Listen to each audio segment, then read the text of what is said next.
226 500 réservations se sont envolées. Ce n'est pas une baisse étalée sur un trimestre ou une saison creuse, c'est arrivé pratiquement du jour au lendemain.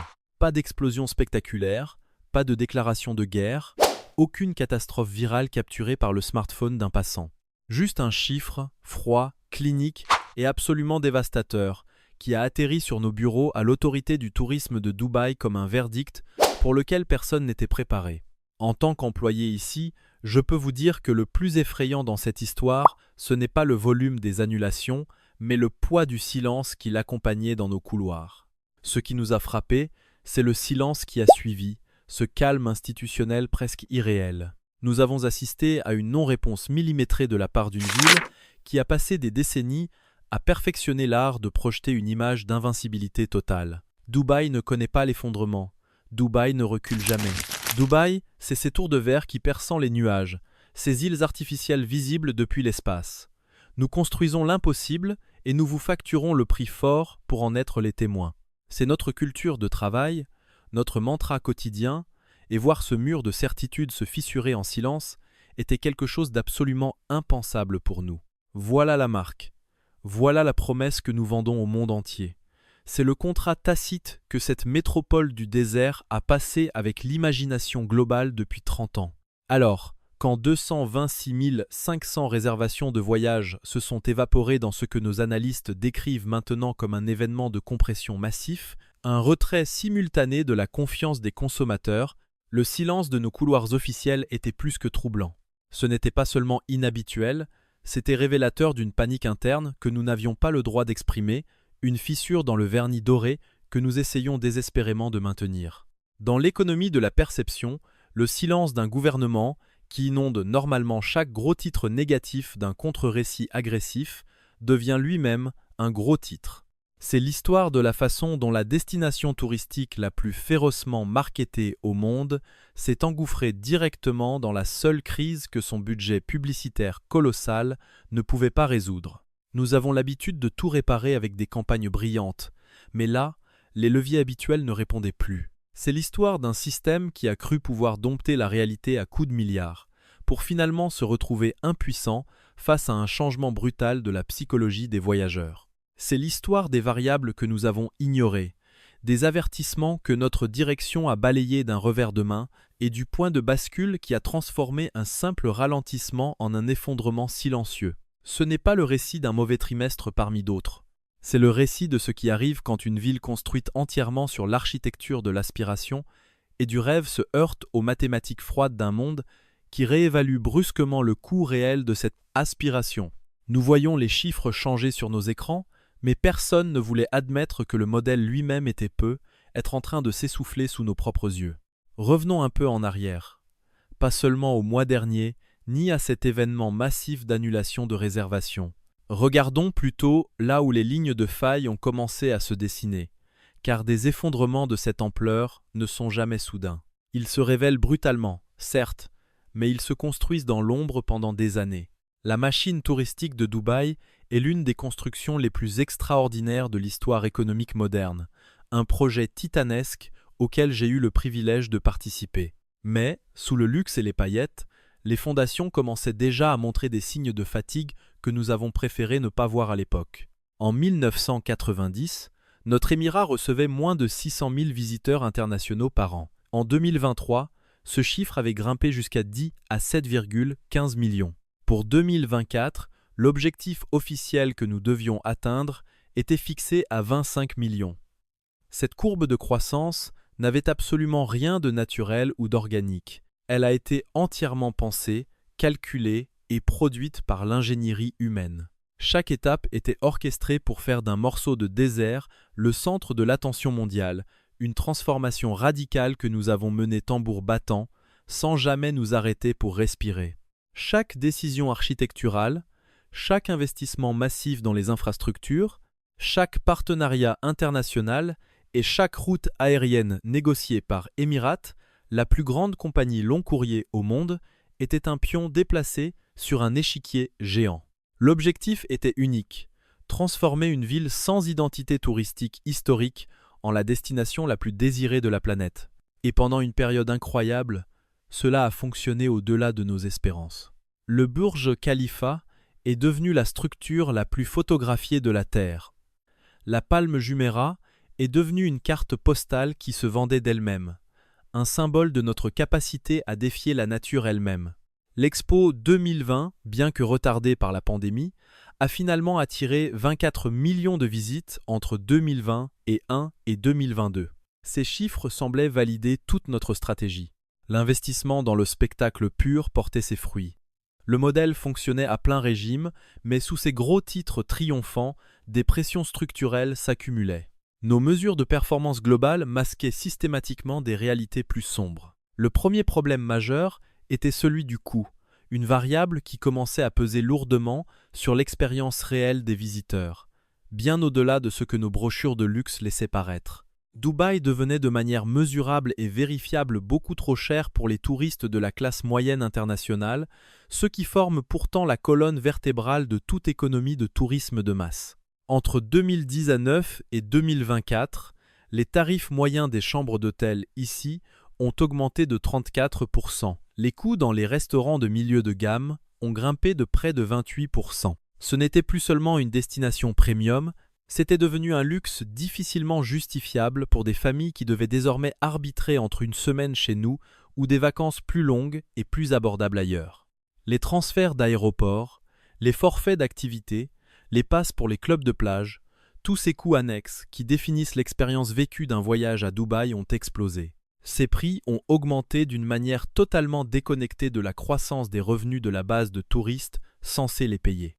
Les visiteurs les plus touchés n'étaient pas les ultra-riches qui descendent dans nos suites pentouses et dînent dans des restaurants étoilés sans regarder l'addition. Pour ces gens-là, Dubaï reste un terrain de jeu accessible. Mais pour les autres, ceux qui comptent, la facture globale commençait à devenir tout simplement absurde par rapport aux services rendus. Ces visiteurs fortunés ne représentent qu'un petit pourcentage du total des arrivées, même s'ils pèsent lourd dans les dépenses. Les touristes les plus touchés par cette inflation galopante étaient la classe moyenne aspirante. Je pense à ce professionnel de l'informatique indien qui économise pour sa lune de miel, à ce couple britannique qui s'offre une escapade hivernale, ou à cette famille d'Europe de l'Est pour qui Dubaï représentait l'apogée d'un luxe enfin abordable. Ce sont ces gens qui ont fait gonfler nos statistiques de millions à des dizaines de millions. Et ce sont précisément ces personnes pour qui le calcul du rapport qualité-prix a fini par ne plus tenir du tout. La seconde pression était d'ordre réputationnel. Dubaï a toujours fonctionné au sein d'un paradoxe permanent. Nous sommes célébrés comme un terrain de jeu cosmopolite et global, mais aussi critiqués pour nos pratiques de travail, notre code juridique et les conditions dans lesquelles nos miracles architecturaux ont été bâtis. Ce n'est pas nouveau, mais l'équilibre est devenu précaire. Dans nos bureaux, nous sentions bien que l'opinion internationale changeait. La complexité de notre image de marque, oscillant entre modernité absolue et tradition stricte, commençait à créer une friction mentale chez les voyageurs, un doute qui n'existait pas avec une telle intensité auparavant. Le conflit à Gaza et les tensions régionales qui en découlent ont généré ce que les économistes du voyage appellent un effet de proximité dans la prise de décision. Dubaï n'est pas à Gaza. Dubaï n'est pas une zone de conflit. Mais Dubaï est au Moyen-Orient. Pour beaucoup de gens, la nuance géographique s'efface devant la peur. Nous avons beau expliquer que nous sommes un havre de paix, l'incertitude sur les scénarios d'escalade crée une ombre portée sur toute la région. Dans nos rapports internes, nous voyons bien que la perception du risque global augmentait, même si nous faisions tout pour rassurer nos partenaires internationaux sur notre stabilité. Vous et moi savons que la plupart des touristes ne sont pas des analystes en politique étrangère. Pour des millions de clients potentiels, l'instabilité du Moyen-Orient est devenue une catégorie de risque unique et globalisée. La précision que nous mettions à nous différencier de nos voisins régionaux ne faisait plus le poids face à l'évaluation du risque faite par le grand public. Nos efforts marketing pour dire Dubaï est une exception étaient balayés par un sentiment d'insécurité généralisé. C'est une leçon amère pour nous. Peu importe la brillance de votre communication, vous ne pouvez pas toujours contrôler la carte mentale que les gens se font d'une région entière. Cet effet de proximité était déjà mesurable dans nos données de réservation depuis des mois avant la crise finale. Les demandes provenant de nos principaux marchés européens, le Royaume-Uni, l'Allemagne, la France et les Pays-Bas, affichait une tendance à la baisse. Les fenêtres de réservation anticipées se réduisaient de plus en plus, les gens attendant le dernier moment pour se décider. Nous voyions la confiance s'effriter sur nos tableurs, mais la direction restait persuadée que c'était passager. C'était le début d'une érosion silencieuse que personne, dans les hautes sphères, ne voulait encore qualifier de crise majeure pour notre économie touristique. La souscription d'assurance voyage pour les destinations du Moyen-Orient a grimpé en flèche, ce qui, dans notre industrie, est un indicateur clé de l'anxiété et pas seulement de la simple prudence. Les données étaient là, sous nos yeux. L'architecture d'alerte fonctionnait parfaitement, mais l'interprétation de ces signaux et leur traduction en pivot stratégique ne se sont pas produites avec la vitesse nécessaire. Nous sommes restés figés dans notre modèle habituel alors que le monde changeait. C'est alors qu'est survenue la séquence de déclenchement, le moment où l'on bascule d'une pression de fond à une accélération dramatique dictée par des événements extérieurs. Dans les semaines qui ont précédé l'événement d'annulation massive, plusieurs choses se sont produites en succession rapide. Prises individuellement, elles auraient pu être gérables, mais leur combinaison a créé une cascade qui a totalement submergé la capacité de notre système à absorber le choc. C'était comme voir un barrage se fissurer à plusieurs endroits en même temps. En tant qu'incidé, je voyais les alertes s'allumer une à une sur mon écran de contrôle, sans que nous ayons les outils pour arrêter la réaction en chaîne. C'était le début d'une tempête parfaite dont nous n'avions pas encore mesuré toute l'ampleur dévastatrice pour notre image de marque. Les avis aux voyageurs ont été mis à jour par plusieurs gouvernements occidentaux. Oh, ils ne sont pas passés au niveau d'alerte maximale, mais ils ont été modifiés avec ce langage bureaucratique spécifique auquel les assureurs et les gestionnaires de voyages d'affaires prêtent une attention extrême. Les politiques de voyage des grandes multinationales ne sont pas écrites par des aventuriers sans peur, croyez-moi. Elles sont rédigées par des équipes de gestion des risques et des départements juridiques dont l'exposition à la responsabilité crée un biais énorme en faveur de la prudence. Dès que le ton d'une ambassade change, c'est toute la machine du voyage d'affaires qui se fige. Quand les avis gouvernementaux bougent, les politiques d'entreprise suivent mécaniquement. Et quand ces politiques se durcissent, tout un segment que nous appelons le voyage de plaisir se mélange d'affaires et de loisirs qui génèrent une valeur énorme pour des destinations comme la nôtre se contractent brutalement.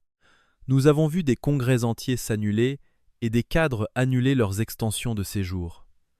Dubaï repose énormément sur cette synergie entre le travail et la détente. Voir ce flux se tarir, c'était comme voir l'oxygène quitter une pièce.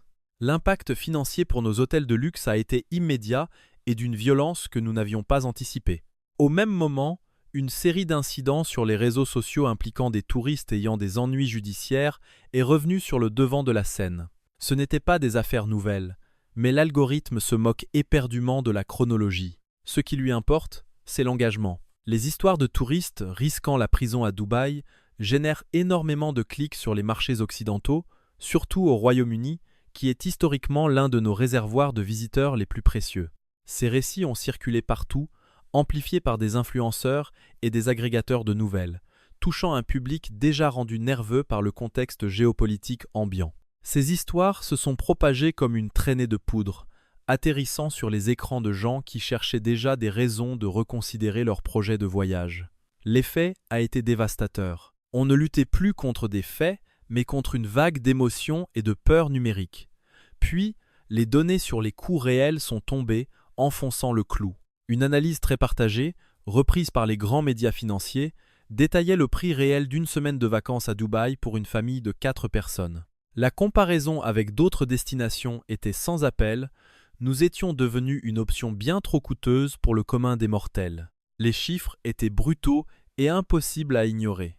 Pour une expérience équivalente climat chaud, accès à des plages de luxe, restauration de haute qualité et divertissement, plusieurs destinations concurrentes offraient un rapport qualité-prix bien supérieur au nôtre.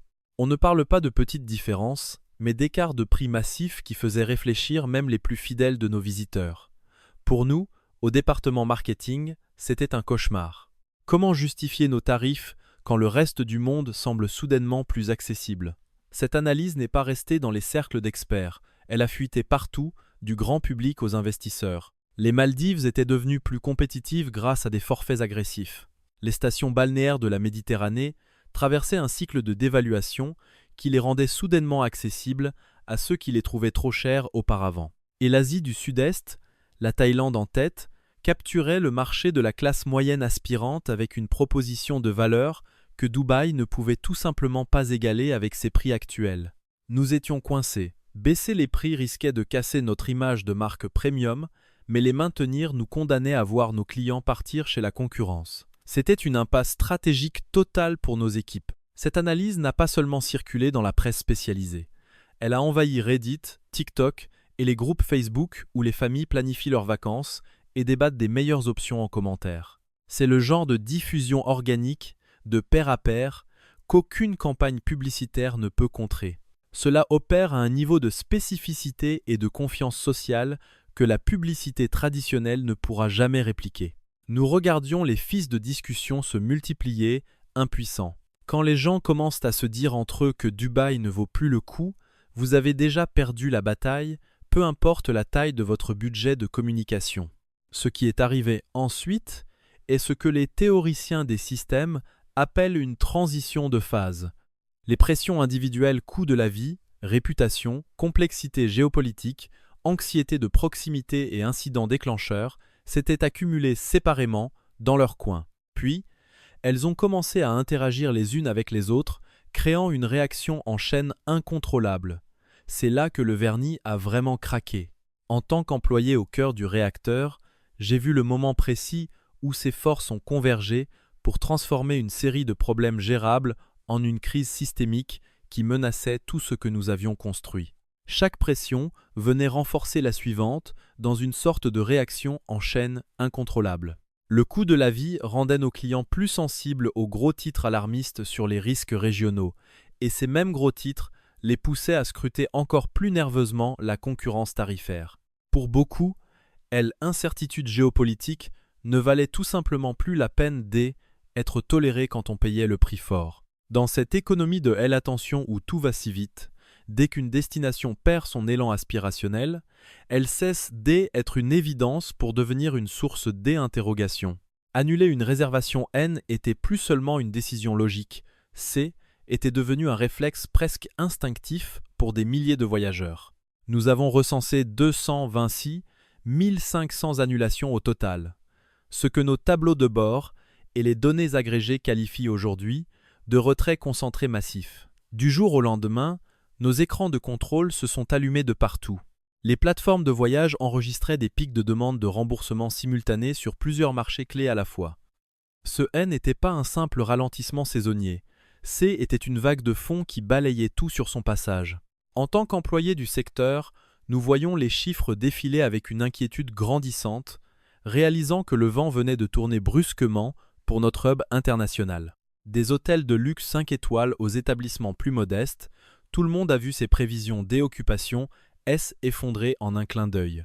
Les compagnies aériennes qui assurent des liaisons à haute fréquence vers l'aéroport international de Dubaï, l'un des plus fréquentés de la planète, ont vu leur coefficient de remplissage chuter de manière alarmante. Cela a forcé nos équipes de gestion des revenus à réagir en urgence pour limiter la casse. On ne parle pas ici d'un petit filet d'eau qui s'évapore, mais bien une rupture brutale de l'engagement des consommateurs. L'atmosphère dans les bureaux de l'aéroport était électrique, car nous savions que chaque siège vide représentait une perte sèche immédiate. Il s'agissait d'un retrait simultané de l'engagement des clients sur plusieurs marchés, une situation que nous n'avions pas anticipée à cette échelle ni à cette vitesse fulgurante. Aujourd'hui, permettez-moi de vous emmener dans les coulisses pour examiner ce que cela signifie concrètement sur le plan structurel. Les implications dépassent de loin le simple cadre du tourisme. Le modèle économique de Dubaï repose fondamentalement sur un flux continu de personnes, pas seulement de visiteurs de passage. Les touristes ne sont qu'un des piliers de notre édifice, mais ils sont essentiels pour maintenir l'équilibre global de notre économie. Si ce flux se tarit, est toute la machine qui commence à s'enrayer sérieusement. Il faut comprendre que les éléments qui attirent les touristes, comme nos infrastructures de classe mondiale, notre sentiment de sécurité et notre profil cosmopolite, sont exactement les mêmes que ceux qui séduisent la main-d'œuvre expatriée. Rappelons que cette dernière constitue entre 88 et 90 de notre population ici aux Émirats.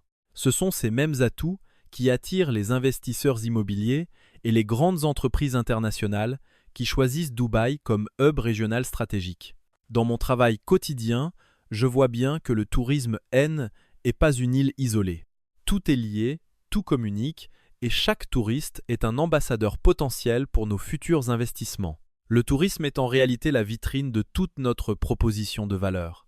C'est ce que nous montrons au monde pour prouver que notre modèle fonctionne. Quand 226 500 réservations sont annulées du jour au lendemain, cela ne représente pas seulement un manque à gagner pour les hôtels ou une baisse de trafic à l'aéroport. C'est un signal d'alerte qui se propage dans tout le système, comme une onde de choc. Les promoteurs immobiliers, qui construisent des milliers de logements en pariant sur une demande touristique toujours croissante, ont reçu ce signal 5 sur 5. Et l'inquiétude commence à gagner les rangs de ceux qui planifient le futur de notre paysage urbain. Les commerçants de détail qui ont agrandi leurs boutiques en comptant sur les dépenses constantes des visiteurs analysent eux aussi ce signal avec une grande appréhension. Même les entreprises internationales qui comparent Dubaï à des concurrents comme Riyad, Abu Dhabi, Singapour ou Doha commencent à se poser des questions. Cet effondrement du tourisme n'est pas la fin de l'histoire, loin de là. Pour nous qui travaillons ici, c'est plutôt le début un récit beaucoup plus vaste et complexe. Nous devons maintenant nous demander si notre modèle économique peut réellement s'adapter à un monde où nos avantages compétitifs ne sont plus aussi uniques qu'au moment où ils ont été imaginés par nos dirigeants. Nous sommes entrés dans une phase de réflexion profonde sur la capacité de Dubaï à pivoter. La question est de savoir si nous pouvons rester pertinents dans un monde où la concurrence est devenue féroce. Pendant des années, nous étions sans rivaux sérieux, mais ce temps est révolu. Nos avantages distinctifs s'estompent peu à peu face à l'émergence de nouveaux acteurs ambitieux. En tant qu'initié, je ressens cette pression chaque jour dans nos réunions stratégiques. Le défi ne consiste plus seulement à attirer des gens, mais à leur offrir quelque chose qu'ils ne peuvent trouver nulle part ailleurs. L'adaptation de notre modèle économique est désormais une question de survie à long terme pour l'Émirat. La poussée touristique de la vision 2030 de l'Arabie Saoudite est un véritable séisme pour nous. Soutenus par des fonds souverains qui font paraître nos propres réserves financières presque modestes, ils sont devenus un concurrent redoutable sur le segment du luxe et du divertissement. Auparavant, était notre domaine exclusif, mais plus maintenant. Des projets comme Neom, la mer Rouge ou Diriyah ne sont pas de simples initiatives, ce sont des investissements générationnels massifs. Le royaume a les revenus pétroliers nécessaires pour éponger les pertes pendant des années, le temps de construire sa propre image de marque. Nous voyons leur chantier avancer et nous savons que la donne a changé. Le paysage concurrentiel a évolué d'une manière que nos cadres de planification stratégique n'ont peut être pas totalement intégrés au départ. La montée en puissance de l'Arabie Saoudite, avec sa vision 2030 et ses moyens financiers colossaux, nous place face à un rival qui joue dans la même catégorie que nous, voire plus haut. Il cible exactement les mêmes voyageurs fortunés qui ne juraient que par Dubaï il y a encore quelques années. Pour nous, employés du secteur, est une réalité quotidienne.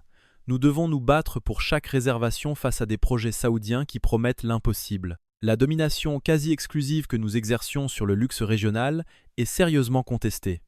Dans le même temps, le marché mondial du voyage de luxe est en train de se fragmenter sous nos yeux. Le voyageur ultra fortuné, celui qui suivait autrefois des itinéraires prévisibles vers des destinations de prestige classiques, est devenu beaucoup plus aventureux. Il ne cherche plus seulement le spectacle ou le gigantisme que nous avons perfectionné ici à Dubaï. Aujourd'hui, la tendance est à l'exclusivité réelle et à la rareté. Ses clients recherchent des expériences authentiques et difficiles d'accès, loin de la foule et du clinquant. Pour nous qui avons construit notre succès sur la démesure, ce changement de mentalité est un défi de taille que nous devons apprendre à relever rapidement. Qu'ils agissent dès une île privée aux Maldives, dès un safari ultra-luxe au Rwanda ou dès un événement exclusif au Japon, les goûts changent. On passe dès un modèle de spectacle vertical, que Dubaï maîtrise à la perfection, vers un modèle expérientiel horizontal. Malheureusement, notre environnement urbain très bâti n'est pas naturellement conçu pour offrir ce genre de déconnexion totale avec la modernité. Mes collègues et moi constatons que les voyageurs ne veulent plus seulement voir le bâtiment le plus haut du monde. Ils veulent ressentir quelque chose de plus profond, de plus organique. C est une transition difficile pour une ville qui est construite sur l'acier, le verre et le béton. Et puis, il y a la question de la durabilité, un sujet délicat pour une destination qui repose sur le dessalement de l'eau, la climatisation permanente et l'empreinte carbone des vols long courriers. Dubaï a une empreinte environnementale massive, C est un fait que nous ne pouvons plus ignorer. Même si El Émirat a réalisé des investissements réels dans les énergies renouvelables et les infrastructures durables, le fossé de perception reste immense.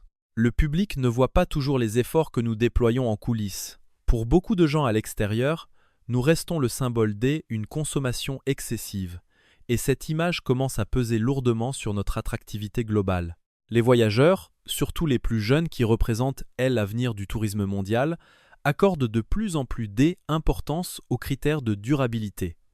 Dubaï doit faire face à cette nouvelle réalité. Notre empreinte écologique est importante, et bien que nous travaillons dur pour verdir nos opérations, la perception du public ne suit pas toujours. Il existe un décalage entre nos investissements dans le solaire, ou la gestion des déchets, et ce que le monde pense de nous. En tant qu'employés, nous ressentons cette pression de devoir justifier notre modèle. Si nous ne parvenons pas à convaincre cette nouvelle génération que nous sommes sérieux au sujet de environnement, nous risquons de perdre une part de marché vital. Les chiffres derrière cette vague d'annulations sont particulièrement révélateurs quand on les analyse de près. Le secteur du tourisme contribue directement à environ 11,5% du produit intérieur brut de El Émirat. En 2023, le tourisme a généré environ 102 milliards de dirhams, soit environ 27,8 milliards de dollars américains en valeur économique directe. Pour nous qui gérons ces budgets, chaque pourcent compte. Dubaï n'est pas juste une ville, c'est une entreprise géante dont le tourisme est le moteur principal. Voir ces chiffres menacés nous oblige à repenser la solidité de nos fondations économiques face à de tels chocs imprévus. Si l'on ajoute les contributions indirectes via les chaînes d'approvisionnement, le commerce de détail et les transports, l'empreinte économique totale du tourisme grimpe entre 30 et 40% de l'activité de Dubaï. Tout dépend de la méthodologie utilisée, mais l'importance est capitale. Alors, quand on parle de 226 500 réservations annulées, on ne parle pas d'un petit ajustement technique. On parle d'un impact qui touche chaque recoin de notre économie locale. En travaillant à l'intérieur du système, on réalise que si le tourisme s'enrhume, c'est toute la ville qui commence à tousser. Ces annulations sont un signal d'alarme qu'aucun de nous ne peut ignorer. Avec des dépenses moyennes par visiteur estimées prudemment entre 3 000 et 5 000 dollars, incluant l'hébergement, la restauration et le shopping, ces annulations représentent entre 680 millions et 1,1 milliard de dollars de dépenses directes évaporées. C'est de l'argent qui ne circulera jamais dans nos caisses. Mais attention, ce chiffre N est que le plancher de pacte économique, absolument pas le plafond. Pour nous qui voyons les rapports financiers passer chaque semaine, ces montants donnent le vertige. Il ne s'agit pas seulement de chambres des hôtels vides, mais de repas non servis, des objets non achetés et des expériences qui n'ont tout simplement pas eu lieu. Je le répète, car c'est crucial. 226 500 annulations, avec un panier moyen par touriste de 3 à 5 000 dollars, cela signifie qu'au moins 1 milliard de dollars est envolé. Imaginez l'impact sur nos petits commerçants et nos prestataires de services qui comptent sur chaque centime. Ce manque à gagner direct est déjà colossal, mais ce N est que la partie émergée de l'iceberg. En tant qu'initié, je sais que les répercussions vont bien au-delà de ces chiffres bruts. Chaque dollar perdu est une opportunité manquée de réinvestissement dans nos futures infrastructures. C est un coup dur pour notre croissance annuelle que nous allons devoir compenser d'une manière ou d'une autre. Il y a aussi l'effet multiplicateur à prendre en compte. Chaque dollar dépensé par un touriste circule dans les hôtels, les restaurants et les transports, payant les salaires de milliers d'employés comme nous. L'impact réel d'une telle perturbation peut être 2 à 3 fois supérieur au chiffre des dépenses directes. Nous parlons donc d'un choc économique se situant entre 1,5 et 3 milliards de dollars, déclenché par un seul événement massif de retrait. Pour une économie de la taille de Dubaï, ce N n'est pas catastrophique au sens propre, mais C est une perturbation extrêmement sérieuse. Cela nous oblige à naviguer dans des eaux troubles avec une prudence que nous N avions plus l'habitude d'avoir. Ce choc survient à un moment où l'architecture fiscale de l'Émirat doit déjà gérer des pressions multiples et complexes.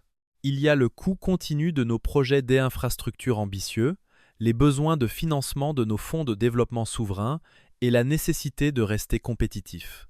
Nous devons maintenir notre position de destination premium alors que de nouveaux concurrents surgissent partout.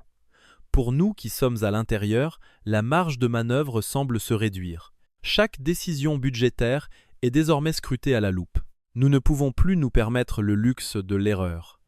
L'équilibre entre investissement massif et rentabilité immédiate est devenu plus précaire que jamais.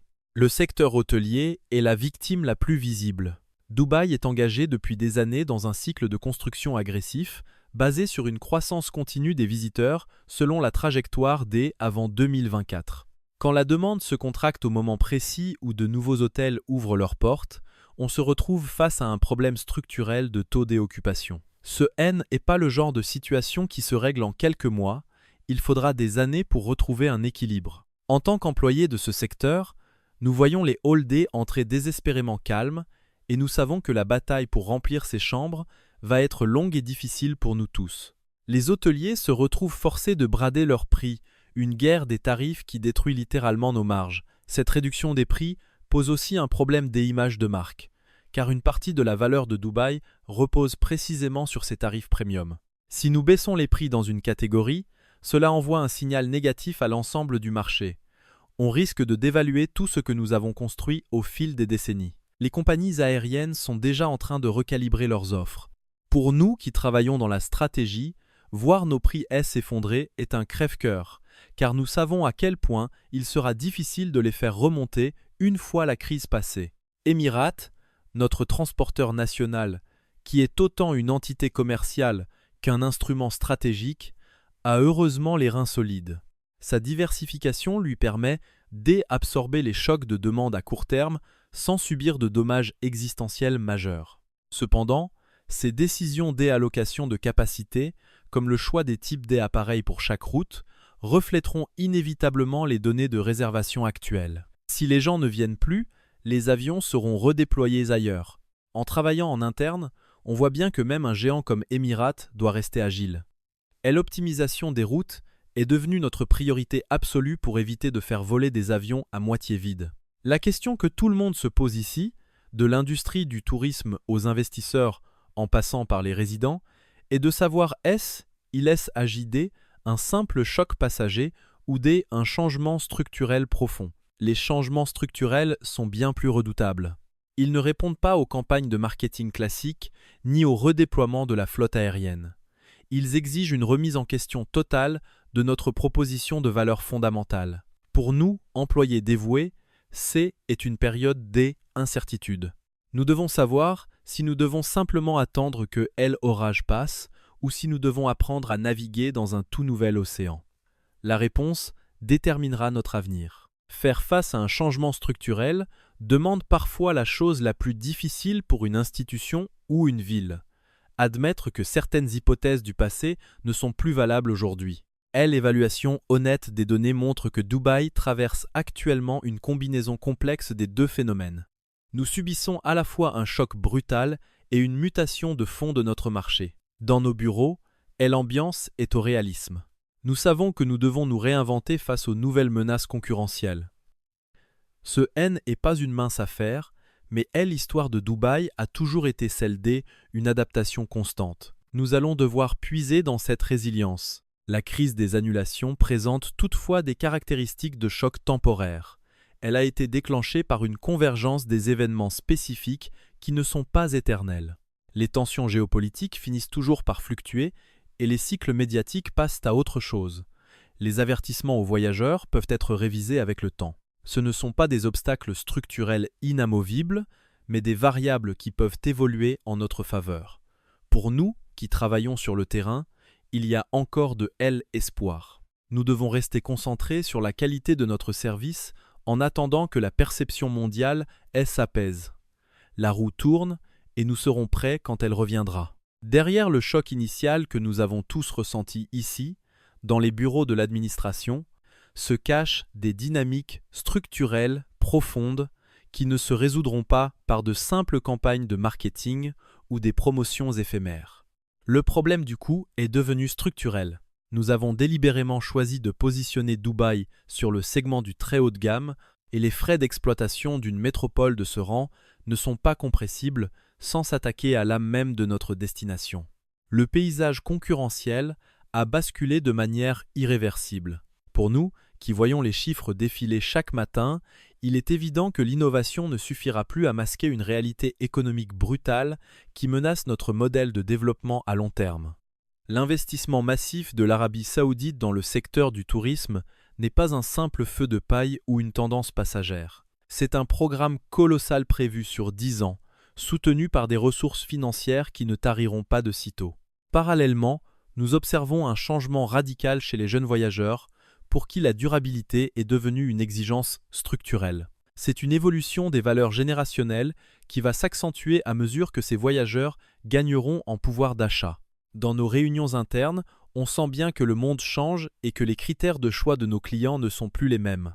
Ce n'est plus seulement une question de luxe, mais d'éthique et de vision globale, ce qui nous oblige à repenser notre futur.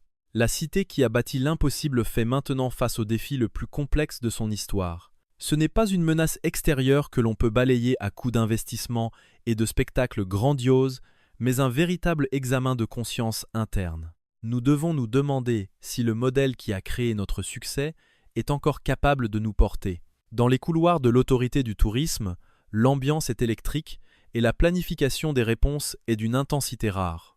En tant qu'employés, nous sentons ce poids sur nos épaules chaque jour.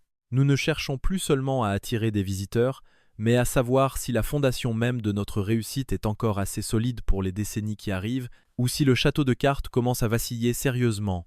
Dubaï n'est pas du genre à rester les bras croisés devant un obstacle. Nous attaquons les problèmes avec la même vélocité et le même engagement que nous mettons à saisir les opportunités. Le nouveau plan de bataille que nous préparons inclut des campagnes de marketing accélérées vers des marchés encore sous-exploités, notamment en Asie du Sud-Est et en Afrique subsaharienne. Là-bas, la classe moyenne explose et la comparaison des coûts avec Dubaï est moins frappante que pour nos clients traditionnels.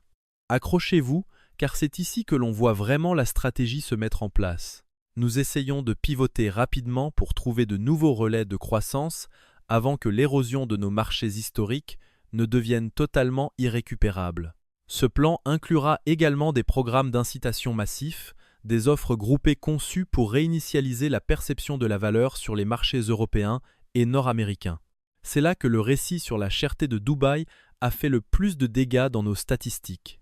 Nous travaillons main dans la main avec tout l'écosystème aérien pour protéger et potentiellement étendre les capacités sur les routes où la demande reste positive malgré tout. Il s'agit de redonner envie à ceux qui pensent que nous sommes devenus inaccessibles. En coulisses, nous négocions chaque contrat et chaque partenariat pour que le flux de voyageurs ne s'interrompe pas.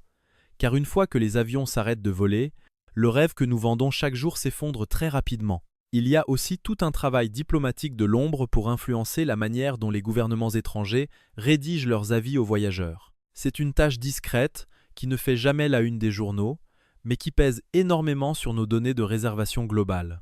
Nous amplifions le récit de la sécurité en mettant l'accent sur les centaines de milliers de séjours sans encombre qui se déroulent chaque année par opposition aux rares incidents qui génèrent une attention médiatique internationale disproportionnée.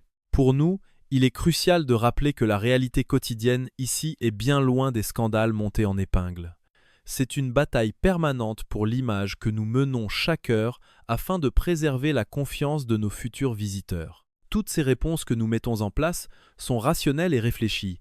Beaucoup d'entre elles porteront leurs fruits, du moins en partie. Dubaï possède la capacité institutionnelle, les ressources financières colossales et les relations internationales nécessaires pour orchestrer une reprise avec une sophistication que peu d'autres destinations au monde pourraient égaler. Nous avons l'habitude de gérer les crises et de rebondir plus fort que n'importe qui d'autre. Mais cette fois-ci, on sent bien que le défi est d'une nature différente. Même avec tout l'or du monde et les meilleurs experts à nos côtés, il y a des forces du marché que l'on ne peut pas simplement ignorer ou acheter. La question qui nous hante tous est de savoir si cela sera suffisant. La reprise viendra sous une forme ou une autre. Cependant, la question plus profonde que les 206 500 annulations de réservation ont imposée à notre ordre du jour est de savoir si une simple reprise est suffisante. Est-ce que revenir à l'état initial représente vraiment un succès, ou bien est-ce que la réussite exige désormais quelque chose de beaucoup plus fondamental? Ce chiffre massif a agi comme un électrochoc dans nos bureaux, bien plus que n'importe quelle pression précédente. Nous ne pouvons plus nous contenter de panser les plaies avec des pansements financiers. Nous devons comprendre si le monde a changé au point que nos anciennes recettes ne sont plus que des souvenirs d'une époque révolue que nous ne pourrons jamais retrouver. Nous devons nous demander si Dubaï ne doit pas seulement retrouver ses chiffres de fréquentation, mais carrément recalibrer le type de tourisme qu'elle souhaite attirer. Pour quel genre de voyageurs construisons-nous tout cela? À quoi ressemblera la ville pour la prochaine génération de visiteurs, ceux qui décideront, par leurs réservations et leurs dépenses, de notre avenir? Dans nos sessions de brainstorming interne, on sent bien que l'on ne peut plus se contenter du clinquant. Il faut du sens, de l'expérience et une véritable connexion humaine. C'est un virage très serré pour une ville qui s'est bâtie sur l'image et la démesure, mais c'est le prix à payer pour rester pertinent dans un marché mondial de plus en plus exigeant et conscient des enjeux actuels. La question est de savoir si le pari extraordinaire placé sur cette cité du désert rapportera ses derniers dividendes. Il n'y a pas de réponse facile, mais l'évitement n'est plus une option. Ces 226 500 réservations perdues sont apparues discrètement dans nos bases de données avant d'exploser en une crise majeure.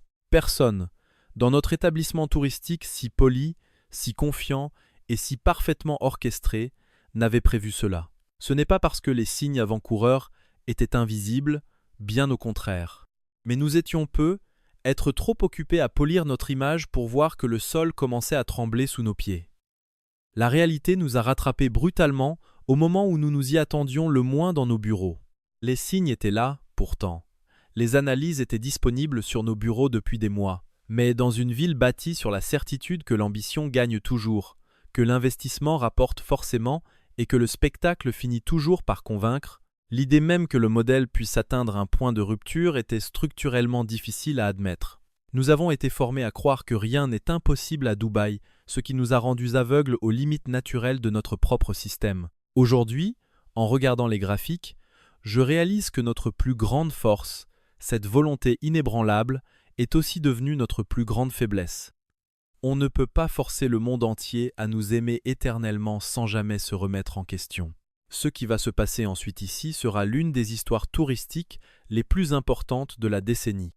Parce que Dubaï n'est pas seulement une ville, c'est une preuve de concept. C'est l'argument vivant que la vision, l'investissement et une volonté institutionnelle pure peuvent fabriquer une destination à partir de presque rien. Si cet argument tient, si nous parvenons à nous adapter, cela validera tout ce que nous avons construit au milieu du sable. Mais si nous échouons, cela remettra en question la survie même des cités artificielles à travers le globe.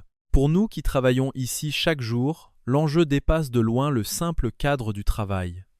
C'est notre raison d'être et notre héritage qui sont actuellement mis à l'épreuve par ces vents contraires. Si notre réponse ne suffit pas, si les changements structurels s'avèrent plus puissants que nos mécanismes de réaction, alors l'effondrement du tourisme à Dubaï deviendra une étude de cas majeure. Ce sera l'histoire des limites de l'aspiration, fabriquée dans un monde qui développe de nouveaux critères de valeur. Les gens choisissent désormais leur destination selon des principes que l'argent seul ne peut pas acheter. Nous observons ce glissement vers plus d'authenticité et moins de mise en scène à chaque nouvelle étude de marché.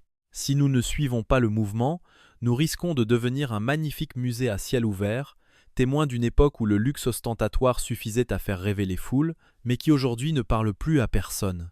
226 500 réservations annulées. Le silence de ces chambres vides raconte une histoire qui ne fait que commencer. Maintenant, je veux avoir votre avis, car vous êtes aussi ces voyageurs que nous cherchons désespérément à comprendre. Pensez-vous que notre modèle touristique puisse réellement s'adapter à cette nouvelle réalité, ou assistons-nous au début d'un long déclin que ni le marketing ni l'argent ne pourront inverser? Partagez vos réflexions dans les commentaires ci-dessous. Nous lisons tout ce que vous écrivez ici, car votre perspective nous aide à voir ce que nos rapports officiels oublient parfois de mentionner. C'est ensemble que nous pourrons déceler la suite de cette saga fascinante et pleine d'incertitudes. Sachez que je lis chacun de vos messages. C'est précisément ce genre de discussion qui influence les sujets que nous traiterons prochainement. Si vous voulez être aux premières loges quand la prochaine grande info tombera, ces histoires que les médias traditionnels mettent trop de temps à raconter ou préfèrent ignorer par prudence, alors abonnez-vous dès maintenant. Cliquez sur ce bouton et activez les notifications pour ne rien manquer. Notre prochaine enquête est déjà en cours dans nos bureaux, et je peux vous dire que les révélations vont être marquantes. Vous ne voulez surtout pas arriver après la bataille. Restez connectés avec nous pour comprendre les dessous de ce qui se trame réellement dans les hautes sphères de notre administration.